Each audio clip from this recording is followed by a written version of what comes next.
Assalamualaikum warahmatullahi wabarakatuh. Apa kabar semuanya? Semoga semua selalu diberikan kesehatan dan diberikan perlindungan oleh Allah Subhanahu wa taala. Amin. Baik, sebelum kita memulai materi pertemuan ke-11 hari ini, alangkah baiknya kita berdoa terlebih dahulu. Berdoa dimulai.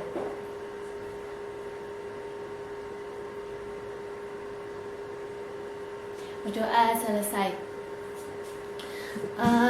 Baik, materi kita hari ini yakni mengenai masyarakat aneka bahasa. Kalau pada pertemuan sebelumnya kita sudah membahas mengenai bahasa dan etnik, kemudian bahasa dan usia, dan kaitannya bahasa dengan berbagai sosiokultural atau sosiolinguistiknya, seperti itu, sosiologinya ya. Jadi hubungan antara sosiologi dan juga bahasa, seperti itu. Nah, karena kita sudah mempelajari beberapa mengenai kaitannya bahasa dan juga sosiologi, hari ini kita mempelajari bagaimana masyarakat itu memiliki aneka bahasa. Nah, aneka bahasa di sini berarti memiliki bahasa yang lebih dari satu, lebih dari dua, karena banyak bahasa yang digunakan. Nah, ini baik nanti bahasa secara nasional atau memang bahasa secara etnik ataupun budayanya. Nah, di sini kita nanti akan mempelajari itu semua. Seperti itu. Coba ya, yang pertama. Nah, sebelum kita masuk pada setiap subbab yang akan kita pelajari, di sini nanti ada beberapa hal yang akan kita bahas. Yang pertama, nanti ada nasionalitas dan juga nasion. Kemudian ada peranan bahasa dalam nasionalisme dan nasionisme. Kemudian ada keanekaragamaan sebagai masalah. Kemudian ada efek keanekaragamaan kemasyarakatan. Lalu bagaimana bangsa aneka bahasa berkembang. Dan yang terakhir, diglosia dalam kemasyarakatan aneka bahasa. Nah, ini nanti ada 6 hal yang akan kita pelajari bersama mengenai masyarakat aneka bahasa. Baik, akan kita pelajari satu persatu ya. Yang pertama, kita akan belajar mengenai nasionalitas dan juga nasion. Apa kira-kira pengertian dari nasionalitas dan juga nasion? Coba kita perhatikan bersama. Nah, ini menurut Fishman, nasionalitas adalah sekelompok orang yang merasa sebagai suatu satuan sosial yang secara unit atau secara sosial unit yang berbeda dari kelompok lain, tetapi tidak didasarkan atas ukuran lokal atau wilayah. Nah, ini di sini menurut Fishman itu nasionalitas itu merupakan suatu kelompok yang mana itu memiliki satuan sosial yang berbeda dari kelompok lain. Jadi dia memiliki satuan sistem nasionalitas yang mana itu tidak didasarkan ukuran lokal wilayah. Jadi ya nasional secara umum seperti itu, tetapi memiliki suatu satuan sosial itu sendiri. Jadi memiliki ciri seperti itu ya. Lalu pengertian dari nasion. Nah, ini nasion adalah suatu satuan politik teritorial ini berarti wilayah ya, yang sebagian besar atau semakin menjadi di bawah kontrol atau kendali nasionalitas tertentu. Nah, kalau misalnya tadi itu kan nasionalitas itu suatu satuan sosial ya, yang mana dia itu memang sudah ada sehingga tidak didasarkan oleh wilayah tertentu. Nah, sedangkan di nasion ini merupakan satuan politik wilayah tertentu, teritorial. Di sini kata kuncinya itu teritorial. Jadi ada wilayah tertentu. Nah, yang mana ketika wilayah tertentu itu lebih bawah kontrol itu biasanya menjadi sebagian besarnya itu akan termasuk nasionalitas tertentu itu. Nah, ini pengertian dari nasion. Jadi kalau nasion ini lebih kecil, kalau nasionalitas tadi kan lebih luas seperti itu. Nah, di sini lebih tertuju pada teritorial atau wilayah tertentu itu sendiri. Nah, dari sini kita awal memahami mengenai pengertian nasionalitas dan juga nasion. Nah, ini mengapa kita harus mengetahui ini ataupun mempelajari ini? Karena seperti yang kita ketahui, di setiap negara itu kan memiliki bahasa nasional. Nah, masing-masing negara itu akan memiliki bahasa nasionalnya sendiri. Akan tetapi ternyata bahasa nasional yang di setiap negara itu ada banyak, tidak hanya ada satu. Misalnya kalau di negara kita bahasa nasionalnya kan adalah bahasa Indonesia. Nah, kalau di negara lain itu ada beberapa yang memiliki bahasa nasional itu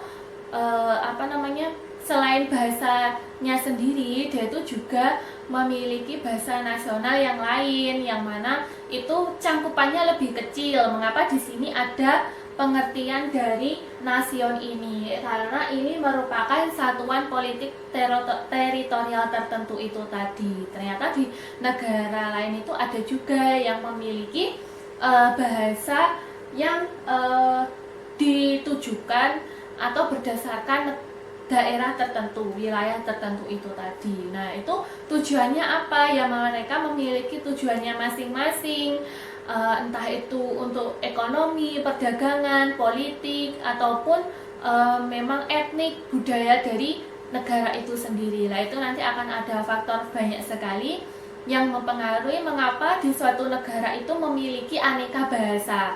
Jadi aneka, selain nasionalitas bahasa nasionalnya, dia juga memiliki bahasa-bahasa kecil yang itu menjadi itu tadi, kontrol dari suatu wilayah tertentu itu tadi.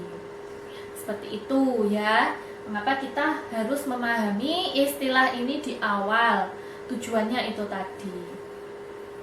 Baik, saya lanjutkan ya. Di sini yang selanjutnya, peranan bahasa dalam nasionalisme dan nasionisme. Nah, nasionalisme ini ya dari kata nasionalitas tadi ya, kemudian nasionisme ini ya dari kata nasion itu tadi yang ditambah isme. Nah, peranan bahasa dalam nasionalisme dan nasionisme di sini yang pertama, nasionalisme adalah perasaan yang berkembang dan mendukung nasionalitas.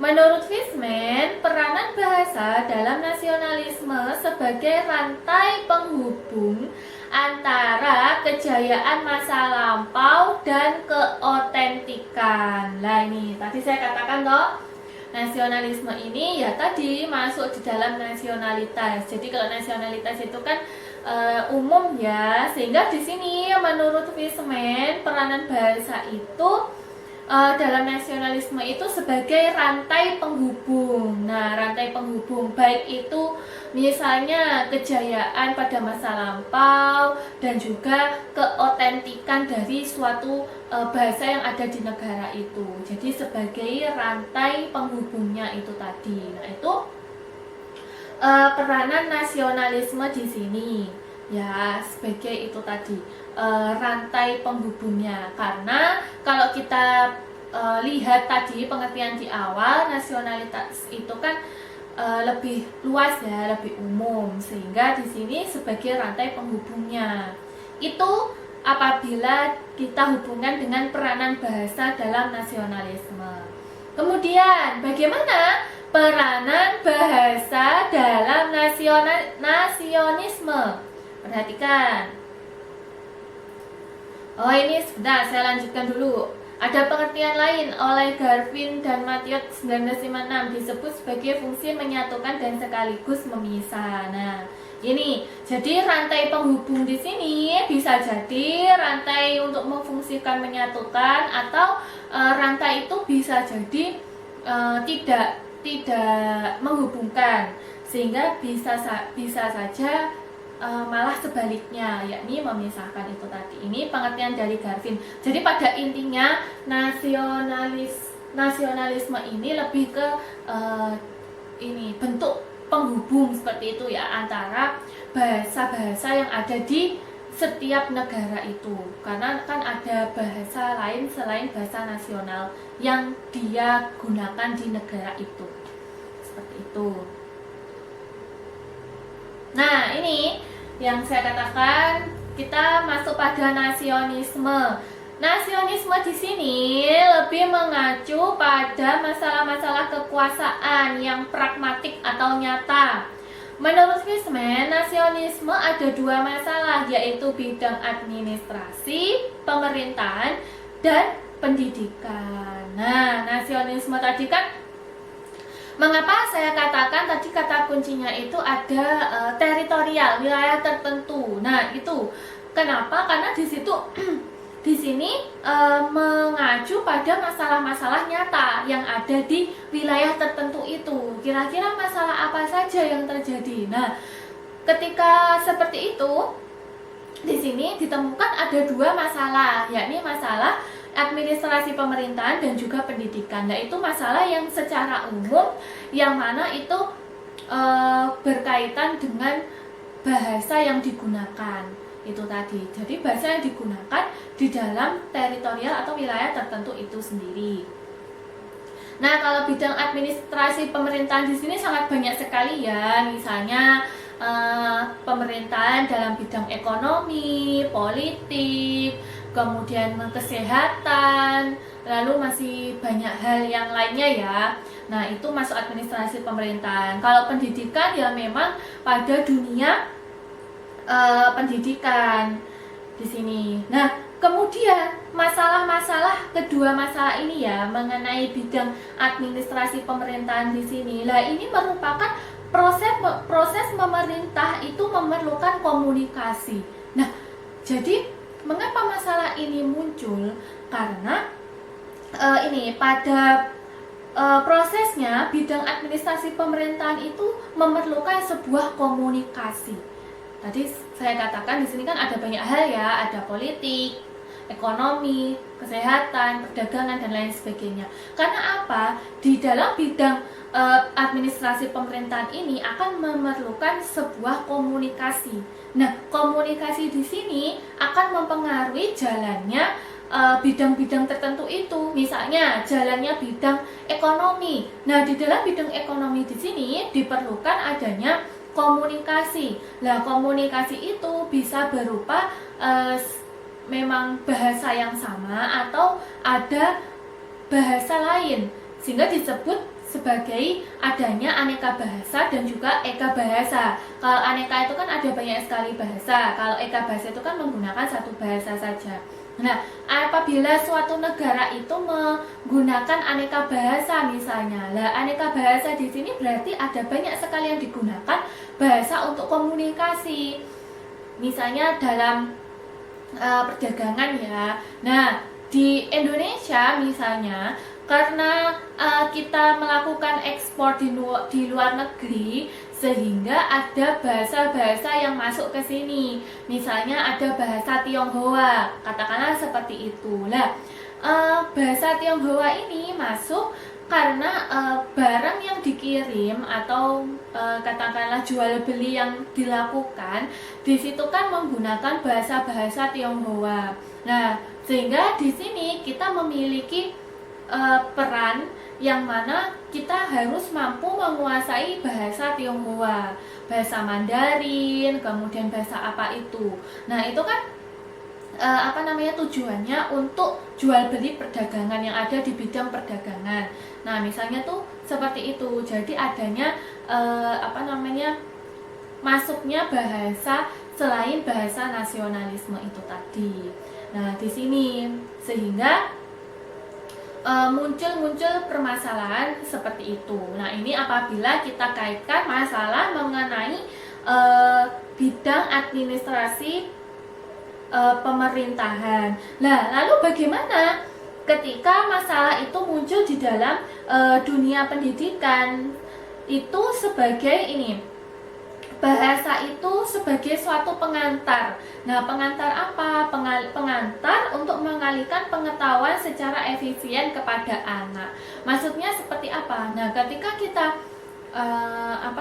katakanlah ya, kalau kita contohnya saja di negara kita, di Indonesia, ada berbagai macam bahasa Jawa, Sunda, Bugis, kemudian bahasa bermacam-macam, bahasa Bali misalnya. Nah, itu kan banyak sekali bahasa-bahasa yang seperti itu. Nah, kemudian ketika seorang guru itu ingin menyampaikan suatu materi, misalnya guru itu mengajar di Jawa, katakanlah aslinya juga dari orang Jawa. Nah, untuk sebagai pengantar mengalihkan pengetahuan itu secara efisien, guru itu menggunakan bahasa Indonesia, yang mana bahasa nasionalisme itu berperan di dalam guru mengantarkan pengetahuan ilmu yang akan disampaikan oleh siswa. Itu contohnya seperti itu di sini. Jadi banyak sekali akan ada masalah-masalah yang muncul. Nah, apabila contoh lain misalnya, kan kalau di Indonesia ini ada program Indonesia Mengajar.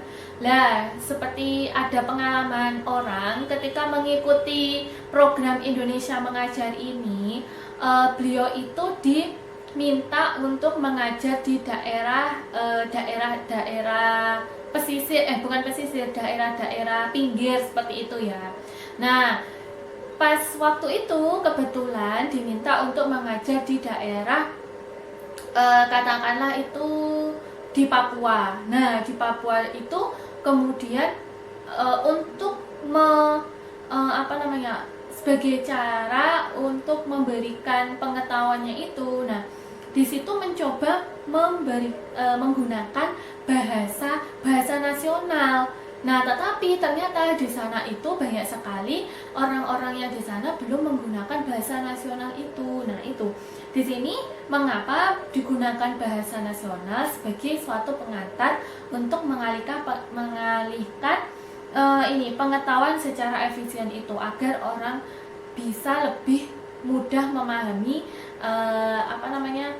pengetahuan yang akan disampaikan itu menggunakan bahasa nasional. Nah, akan tetapi ternyata di situ orangnya itu kurang dalam menguasai bahasa nasional, sehingga guru itu pendidik itu ketika terjun di lapangan akhirnya akan mempelajari bahasa yang juga digunakan di wilayah teritorial tertentu itu tadi, seperti itu. Selain juga menggunakan bahasa Indonesia sebagai bahasa pengantar pengetahuan yang akan disampaikan, seperti itu contohnya. Itu ya, itu kan sebuah masalah-masalah yang dihadapi. Contohnya saja di dalam negeri kita sendiri ya, di Indonesia. Kalau misalnya teman-teman mahasiswa membaca di buku ya, apalagi di bukunya Pak Sumarsono itu kan contohnya itu lebih di negara lain ya, di luar negeri seperti itu. Lah, di negara kita itu juga ada kasus-kasusnya itu yang seperti itu. Lah, itu banyak sekali yang bisa kita ketahui masalah-masalah bahasa yang ada di negara kita sendiri. Contohnya saja seperti itu. Sehingga di sini bahasa ibu itu merupakan suatu aspek jiwa, yaitu inti dari nasionalitas itu. Nah, ternyata bahasa ibu, bahasa yang dimiliki di awal itu merupakan bahasa nasionalitas juga, bahasa identik itu sendiri. Sebagai bahasa yang bahasa identitas dari seseorang itu. Seperti itu. Saya lanjutkan ya.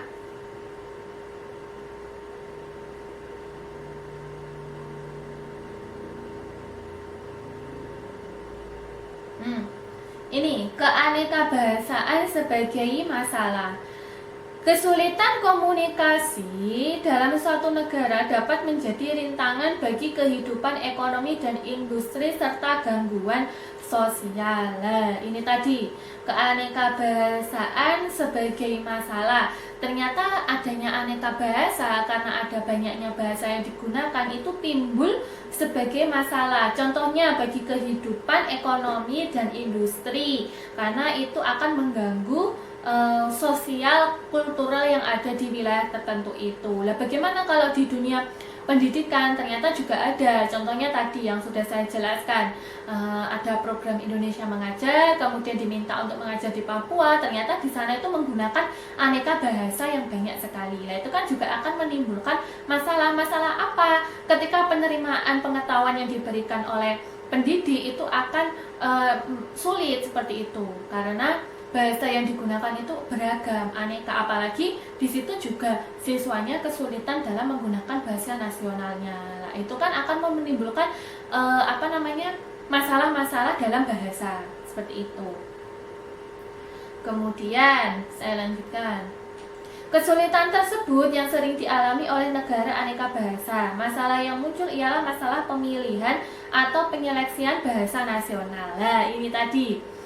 Kalau misalnya ini itu kita ketahui di dalam negara yang memiliki aneka bahasa itu akan bingung dalam memilih atau menyeleksi bahasa nasional yang akan ditentukan.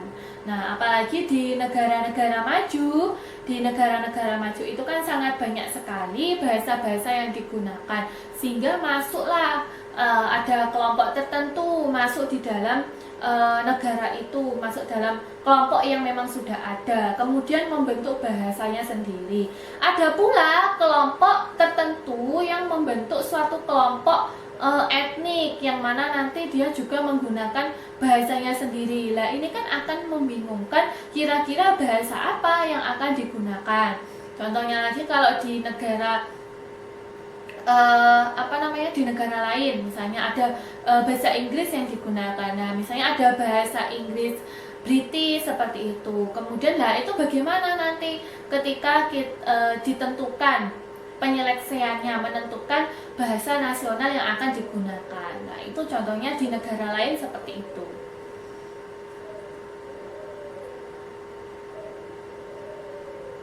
Nah, kita masuk pada efek keanekabahasaan ke masyarakat.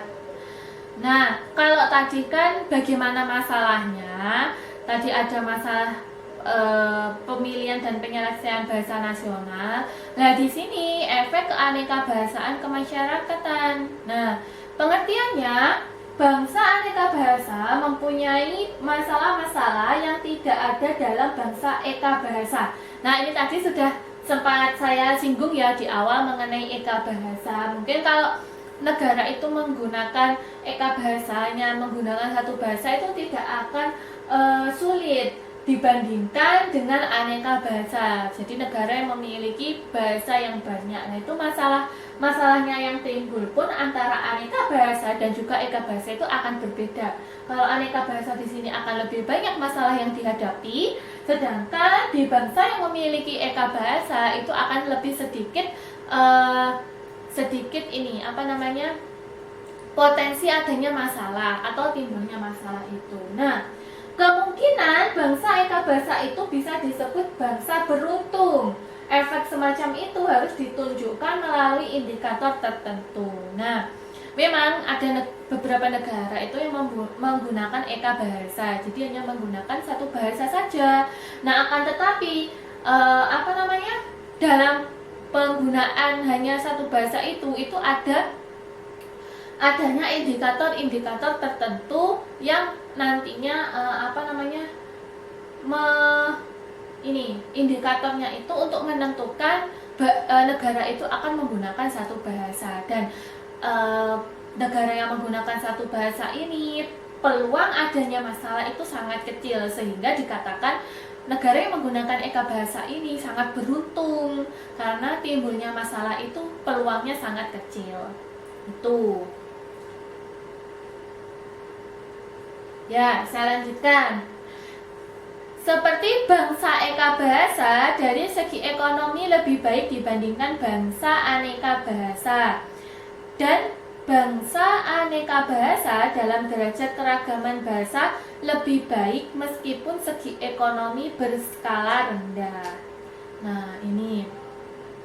Jadi kalau di eka bahasa ini mungkin dalam dari segi ekonominya itu masih sedikit tertinggal ya. Mengapa? Karena bahasanya dia hanya menggunakan satu bahasa. Ketika ada negara lain yang ingin masuk di negara itu dan kemudian negara yang masuk itu menggunakan bahasanya dia, dan ternyata di bahasa yang eka bahasa ini hanya menguasai satu bahasa, itu akan mengalami kesulitan ketika berkomunikasi. Sehingga mengapa ini berdampak kepada atau efeknya itu terasa di dalam dunia ekonomi, seperti itu, dunia ekonomi, kemudian bidang perdagangan dan lain sebagainya. Nah, itu akan mengalami kendala di sini, seperti itu. Kemudian, baik, saya tambahkan lagi ya. Jadi di sini di pengertian mengenai efek aneka bahasaan kemasyarakatan ini, nah saya tambahkan lagi.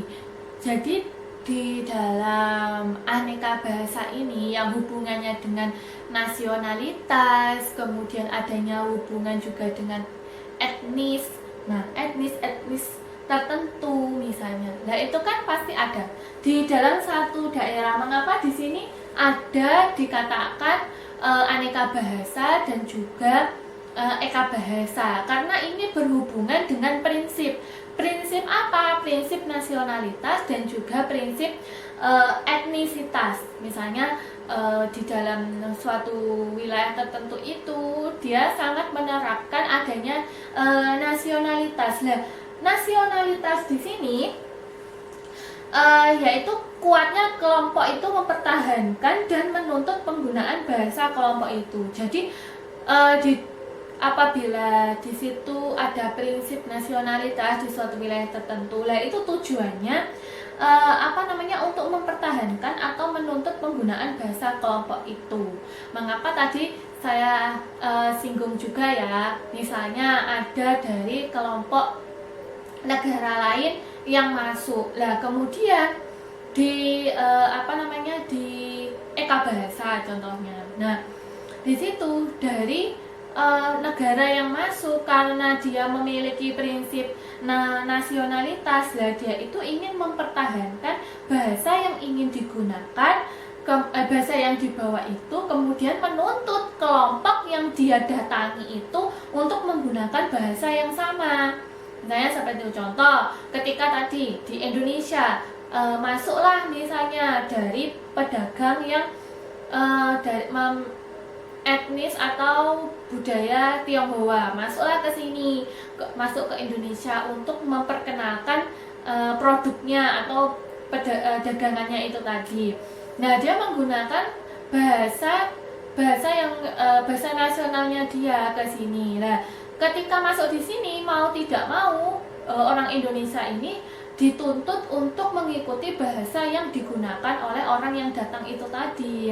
Seperti itu. Misalnya kalau bahasa Inggris, lah orang Inggris ke sini, nah itu kan orang Indonesia dituntut untuk juga bisa menguasai bahasa Inggris. Nah, di sini orang-orang atau kelompok-kelompok yang masuk pada nasionalitas itu sama. Misalnya ketika bangsa Indonesia masuk ke negara lain, kemudian mencoba untuk mempertahankan bahasa itu. Nah, kemudian selain mempertahankan juga menuntut lawan bicaranya itu menggunakan bahasa Indonesia, misalnya seperti itu. Nah, itu contoh-contoh dari adanya prinsip nasionalitas yang yang diambil atau yang digunakan oleh setiap wilayah itu. Nah, lalu bagaimana dengan kelompok-kelompok yang memiliki prinsip etnisitas? Nah, ini di sini itu lebih ke ini. Contohnya itu contoh prinsip dari etnisitas itu, kuatnya kelompok itu disiapkan untuk menolak atau melepaskan. Jadi contohnya seperti ini. Misalnya ketika ada pedagang dari negara Tionghoa masuk ke Indonesia. Nah, karena tadi saya katakan pedagang dari Tionghoa itu masuk ke sini untuk memasarkan dagangannya atau produknya itu dengan menggunakan bahasa Tionghoa. Nah, orang Indonesia di sini katakanlah dia memiliki prinsip etnisitas. Nah, dia memiliki prinsip kalau bahasa saya itu ya harus menggunakan bahasa Indonesia. Nah, itu boleh. Bahasa Indonesia itu menolak ataupun bahkan melepaskan negara yang sudah masuk di negara Indonesia itu tadi. Contohnya itu seperti itu. Jadi itu bisa menolak misalnya atau melepaskan karena bahasa yang digunakan itu tidak mau diubah atau dituntut untuk mengikuti kelompok negara yang masuk. Nah, itu bisa melepaskan. Nah, biasanya negara-negara yang seperti ini itu masuk pada negara yang memiliki prinsip eka bahasa itu, menggunakan satu bahasa. Atau misalnya kalau di wilayah kita ya misalnya, nah karena wilayahnya berpegang prinsip berdasarkan etnisitas, jadi bahasa yang digunakannya pun misalnya ya sesuai yang ada sosiokulturalnya. Misalnya kalau bahasa Sunda, nah dia tidak mau menghilangkan bahasa Sunda itu, dia akan kemana-mana itu menggunakan bahasa Sunda, misalnya seperti itu. Nah, itu berpegang teguh disiapkan itu untuk memperkuat adanya ini kalau etnisitas itu apabila ada bahasa lain yang mempengaruhinya seperti itu. Nah, ini kita belajar mengenai efek keanekaragaman ke masyarakat ya. Jadi ternyata di masyarakat itu ada seperti itu, ada yang menggunakan banyak bahasa, aneka bahasa, bahkan ada yang menggunakan satu bahasa saja yang disebut sebagai eka bahasa. Seperti itu. Baik, kita lanjutkan. Nah, bagaimana bangsa aneka bahasa itu berkembang? Nah, ini bagaimana dalam sejarah terbentuknya bangsa yang aneka bahasa, setidak-tidaknya ada 4 pola sebagai berikut. Nah, ini ketika bangsa aneka bahasa itu berkembang, ada sejarah terbentuknya, ada 4. Yang pertama ada migrasi, yang kedua penjajahan, yang ketiga federasi, dan yang keempat adalah wilayah tapal batas. Nah, ini bagi negara-negara yang memiliki prinsip atau menggunakan aneka bahasa. Nah, cara perkembangannya itu akan dipengaruhi oleh keempat hal ini. Ada migrasi, penjajahan, federasi, dan juga wilayah tapal batas. Baik, coba kita pelajari satu persatu mengenai ini keempat hal ini. Yang pertama, migrasi. Nah, di dalam migrasi ini dibagi menjadi 2 hal. Nah, ada 2 jenis. Jenis yang pertama, sekelompok besar penduduk yang melebarkan sayap ke wilayah, wilayah lain yang sudah dihuni oleh kelompok-kelompok lain. Nah, di sini ini sekelompok besar penduduk yang datang di wilayah tertentu, yang mana wilayah itu memang sudah ada orangnya, kemudian melebarkan sayapnya, melebarkan bahasa yang digunakan itu. Karena kelompoknya ini terdiri dari kelompok besar, orangnya itu besar, lah di situ pasti akan memiliki pengaruh ketika datang di kelompok yang kecil. Dalam arti kelompok itu sudah ada sebelumnya, tetapi karena porsinya itu kecil, kemudian datanglah kelompok yang besar, lah di situ itu akan akan memiliki pengaruh tersendiri seperti itu.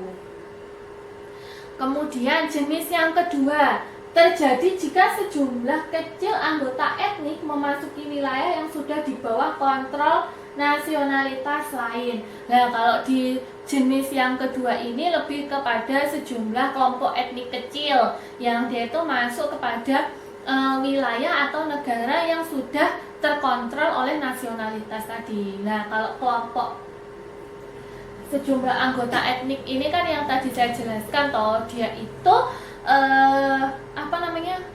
suatu kelompok yang disiapkan untuk istilahnya ya dia untuk mempertahankan itu tadi bahasanya. Jadi kalaupun ada bahasa yang tidak sesuai dengan prinsipnya, dia bisa melepaskan bahasa itu. Itu masuk pada anggota etnik. Tadi sudah saya jelaskan ya. Lalu kita masuk pada penjajahan. Nah, di sini proses penjajahan bisa politik, budaya, ekonomi. Nah, kontrol itu dipegang oleh sejumlah orang yang relatif sedikit dari nasionalitas pengontrol yang tinggi di wilayah baru itu. Nah, ini jadi kalau penjajah itu ya ada sekelompok tertentu. Nah, ini orangnya itu relatif sedikit tetapi memiliki pengaruh yang sangat banyak terhadap wilayah kelompok yang memang itu sudah memiliki kontrol nasionalitas, sehingga dia akan di dalam wilayah yang baru itu sendiri. Nah, ini sebagai bentuk penjajahan, misalnya dia ingin mempengaruhi wilayah itu dengan menggunakan aneka bahasa yang dia miliki. Nah, ini nanti akan dikatakan sebagai penjajahan. Nah, di situ bisa berupa budaya, politik, budaya maupun ekonomi. Nah, ini tadi kan sudah saya jelaskan. Itu kalau mengenai penjajahan. Bagaimana dengan federasi?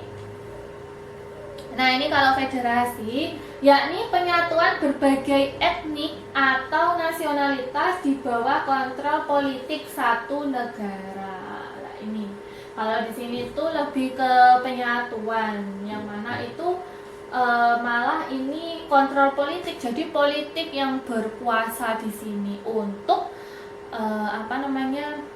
memiliki peranan yang memegang kekuasaan seperti itu.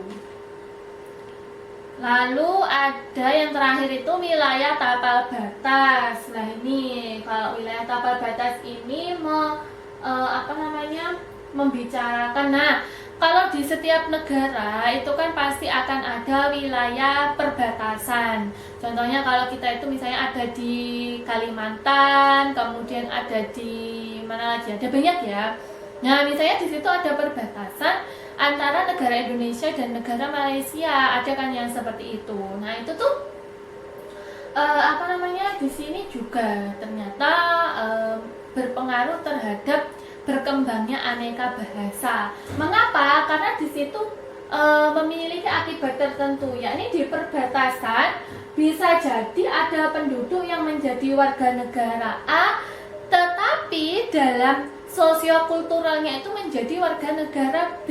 Nah, itu tadi misalnya karena itu perbatasan antara Indonesia dan juga Malaysia. Nah, dia benar orang Indonesia, KTP-nya orang Indonesia, tetapi sosiokulturalnya, baik itu bentuk perdagangannya, bentuk budayanya, nah itu dipengaruhi oleh negara lain, yakni negara B. Misalnya karena dia itu wilayahnya lebih dekat di negara tetangga, nah kemudian dia masuk atau melakukan perdagangan di negara itu. Lah pasti kan nanti sosiokulturalnya akan mengikuti negara yang B ini tadi. Nah, ini apabila kita ketahui bagaimana proses perkembangan di negara yang memiliki aneka bahasa. Seperti itu ya. Dari sini bisa dipahami ya. Saya lanjutkan. Diglosia dalam kemasyarakatan aneka bahasa. Yang pertama, aspek diglosia yang paling penting adalah pada pemerolehan bahasa ragam high dan low. Ini aspeknya yang penting itu mengenai pemerolehan bahasa, yakni ragam high dan low. Jadi ada bahasa yang memiliki ragam tinggi dan juga memiliki ragam rendah. Kemudian, ada pendapat dari Ferguson, dalam suatu bahasa ada dua ragam berbeda. Yang satu disebut dialek dialek atas atau disimbolkan A atau high dialek, dan dialek bawah atau low dialek. Nah, ini low dialek. Nah, di sini ada high dialek dan juga low dialek. Ini menurut Ferguson. Nah, pengertiannya, dialek atas biasanya digunakan untuk acara tertentu yang lebih formal, resmi, unggul, gagah, dan lebih nalar atau logis, seperti khotbah, kuliah, berita, atau ulasan gambar. Nah, ini masuk pada dialek atas, itu lebih ke formal, resmi, seperti itu. Nah, ini biasanya digunakan di misalnya rapat-rapat tertentu, baik itu rapat kenegaraan atau mungkin dari bidang ekonomi itu ingin melakukan kerjasama, menjalin kerjasama, itu kan pasti akan menggunakan bahasa-bahasa formal seperti itu. Kemudian kalau dialek bawah digunakan untuk acara santai atau acara kekeluargaan seperti siaran di radio. Nah, misalnya berbincang-bincang santai, lah itu masuk di dalam dialek bawah itu. Nah, mari kita lihat situasi-situasi apa yang bisa ditunjukkan apakah kegiatan situasi itu masuk pada high atau masuk pada low. Lah itu nanti bisa kita lihat. Coba ini saya berikan contoh beberapa macam situasi yang bisa masuk pada ukuran high atau ukuran low. Kita perhatikan. Nah, ini sudah saya coba klasifikasikan berdasarkan situasinya. Misalnya khotbah di masjid itu masuk pada high, kemudian instruksi terhadap pembantu tukang, nah itu kan juga masuk pada high. Kenapa ini masuk pada high? Karena instruksi itu seperti perintah lah. Ketika instruksinya itu katakanlah menggunakan bahasa yang santai, pasti kan akan tidak sesuai dengan interpretasi yang diterima oleh pendengarnya, sehingga di sini instruksi itu masuk pada high. Jadi bahasa yang digunakan itu ya harus bahasa-bahasa yang layak seperti itu, maksudnya yang bisa dipahami oleh penerimanya. Kemudian surat pribadi juga masuk pada high, lalu pidato, nah tadi yang saya katakan.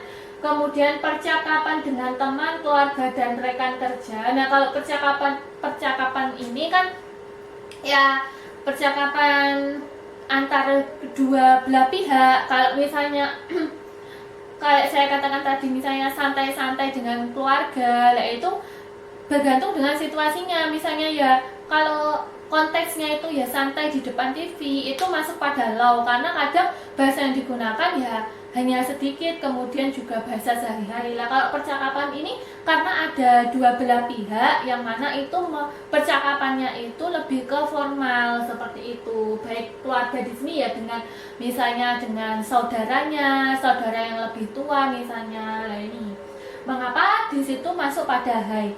Lalu warta berita radio. Nah, warta ini ya berarti berita-berita. Obrolan radio ini masuk pada ini low ya, masuk pada low seperti tadi. Tajuk rencana ini high, kata-kata untuk kartun ini kartun politik itu juga high, puisi ini juga high. Mengapa puisi masuk pada high? Karena penggunaan bahasa atau pemilihan bahasanya itu memiliki tujuan tertentu bagi pembacanya. Nah, ini bahkan kan juga ada strukturnya toh. Nah, karena puisi itu mengandung struktur, maka puisi itu juga masuk pada ini high ini tadi. seperti itu. Nah, ini pemaparan dari saya. Nah, kemudian karena kalau misalnya saya berikan contoh ya di aneka bahasa itu, nah di aneka bahasa yang ada di wilayah atau teritorial tertentu, katakanlah di wilayah kita. Nah, saya pernah melakukan penelitian mengenai bagaimana bahasa seseorang ketika berkomunikasi dengan orang umum. Lah, di sini itu konteksnya, jadi penelitian saya itu mengenai bagaimana bahasa dari orang yang mau meminta sumbangan yang ada untuk pembangunan. Nah, di sini konteksnya saya itu mengambil data penelitian itu di Malang. Nah, seperti yang diketahui, kalau di Malang itu, apalagi Malang yang di kabupaten, kalau mungkin di Malang kota itu kemungkinan besar bahasa yang digunakan ya banyak bahasa Indonesianya seperti itu ya. Nah, sedangkan saya mengambil di wilayah Kabupaten Malang, di situ banyak sekali. Misalnya ada kemarin itu di penelitian saya, di situ mengatakan, kalau saya tanyakan asli orang Malang ataukah luar Malang. Nah, beliau itu mengatakan kalau saya aslinya orang luar dari Malang, tetapi saya sudah menetap di sini.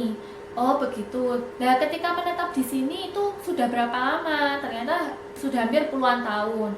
Nah, kemudian saya tanya lagi, bahasa yang digunakan itu apakah bahasa dari daerah asalnya dia, atau dia menyesuaikan dengan yang ada di wilayah yang sekarang yang dia tempati, misalnya di Malang seperti itu.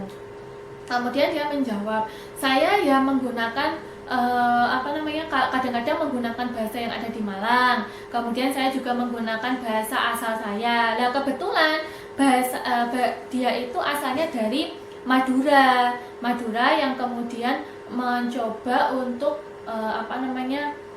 berdiam diri atau berdiam diri di Malang itu tadi. Jadi seperti itu. Nah, ternyata ketika diminta tolong untuk misalnya melakukan kalau bahasa Jawanya itu bende itu apa ya? Ya seperti itulah pokoknya.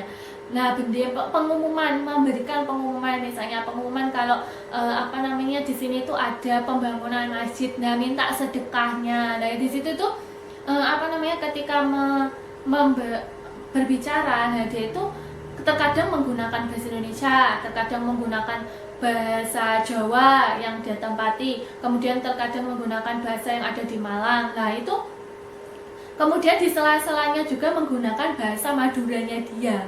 Nah, ini ketika dia menggunakan bahasa Maduranya itu, dia ketika berbicara dengan orang yang sama-sama dari etniknya dia. Ternyata itu seperti itu. Nah, ini coba ya saya sekilas tayangkan contoh videonya. Mungkin nanti akan saya tayangkan saja ya, karena kan ini siapa tahu nanti kurang kurang jelas untuk sebentar.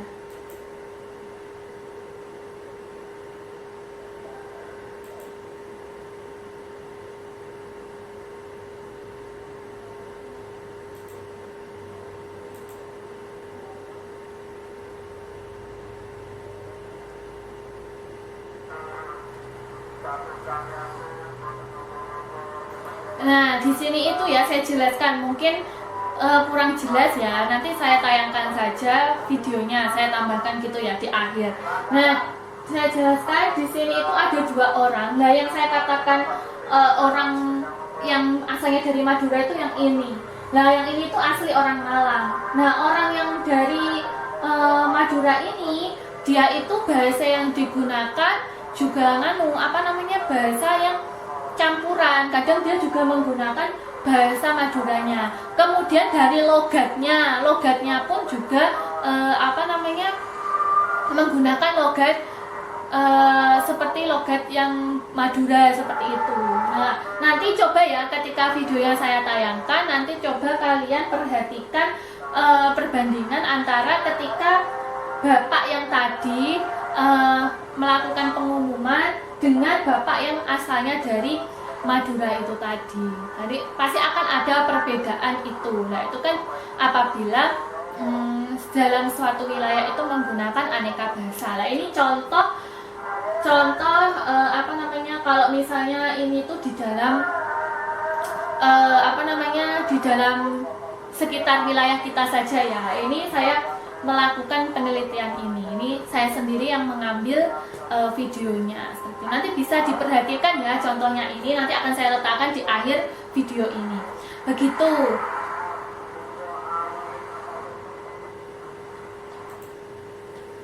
Kalem-kalem mawon kendaraan sepeda motor, monggo matur nuwun, mugi-mugi awale panjenengan di keramik dening Allah, mugi-mugi selamat sampai tujuan, lancar rezeki ini. Bapak sopir kendaraan sepeda motor, monggo kalem-kalem mawon di dalam oh.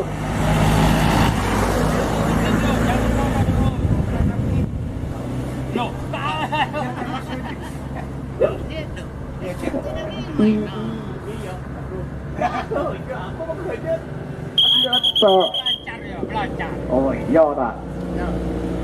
Monggo Bapak supir kalem-kalem mawon. Mugi-mugi selamat sampai tujuan.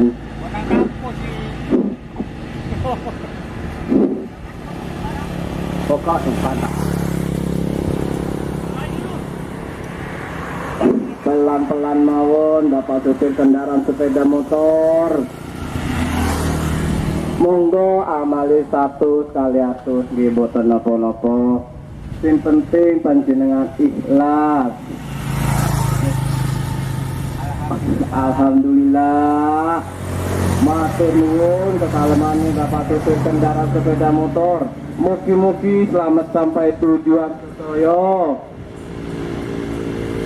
Monggo kalem-kalem mawon Bapak supir kendaraan. Monggo amale 100 kali 100 boten napa-napa. Sing penting panjenengan ikhlas. Alhamdulillah atas kekalaman Bapak supir kendaraan sepeda motor. Mugi-mugi selamat sampai tujuan.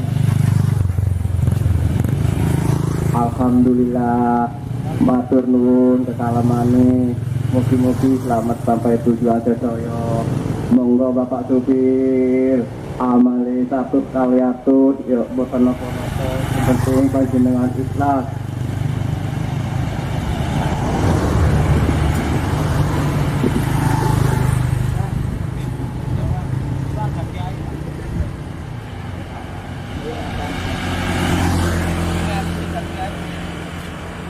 Alhamdulillah, matur nuwun Mas nggih. Mugi-mugi diparingi selamat sing amal jare amal pembangunan masjid niku. Alhamdulillah matur nuwun, hari sepeda motor sabut amal. Malar mugi panjang amal panjang demi Allah nggih Mas. Malar mugi panjang oleh berkat masjid diparingi silangkung kata. Indah halal berkat Allah Subhanahu wa taala. Panjang oleh berkat masjid, alhamdulillah matur nuwun sedaya nggih Pak. Malar mugi panjang amal panjang antara insyaallah. Usaha panjang belajar Allah diparingi rezeki langkung kata ingkang halal berkat Allah Subhanahu wa taala. Amin amin rabbal alamin. Bapak kendaraan sepeda motor, sopir motor, sopir jalan, sopir wetan, kalem-kalem nggih Pak. Mugi-mugi kalme panjenengan selamat perjalanan ke tujuan. Bapak sepeda motor, sopir motor, sopir jalan. Baik, terima kasih banyak. Demikian penjelasan materi saya hari ini mengenai masyarakat aneka bahasa. Semoga harapannya nanti teman-teman mahasiswa bisa memahami materi hari ini mengenai masyarakat aneka bahasaan. Kemudian nanti apabila ada pertanyaan atau penjelasan saya yang kurang jelas, boleh nanti ditanyakan, kita diskusi bersama, baik itu di grup mata kuliah maupun nanti bisa langsung chat saya secara pribadi gitu ya, kirim pesan di WhatsApp seperti itu. Itu nanti bisa silakan kita diskusi bersama. Baik, demikian materi hari ini.